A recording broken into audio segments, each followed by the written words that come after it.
Ito na talagang pinaka-espesyal at pinakamasarap na kalamay na natikman ko. Sagtong lagkit. Sobrang bango, napaka-flavorful. Yung sarap na balik-balikan mo. Hindi nakakasawang sarap nito. Dalawang perasong kinudkud na niyog, ating i-extract ang gata. Nakakuha tayo ng 3 and 1/4 cups of coconut milk. Ihalo natin ito sa 2 and 1/2 cups of malagkit flour. 1 and 1/2 cups brown sugar. I-caramelize natin. Kapag naging ganito na, i-add na ang 1 and 1/2 cups of langka. Make a well in the center. I-add na natin ang coconut milk mixture. Now, hayaan ng mga 30 seconds bago haluin. Takpan lang natin ito. After 30 seconds, haluin na natin. I-continue sa paghalo until na maluto.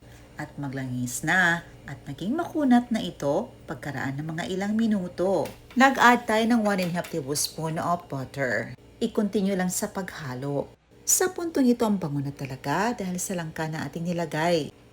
Ready to serve na ang ating napakasarap, napaka-espesyal na langka kalamay. Napakasarap nitong ipare sa paborito niyong tinapay.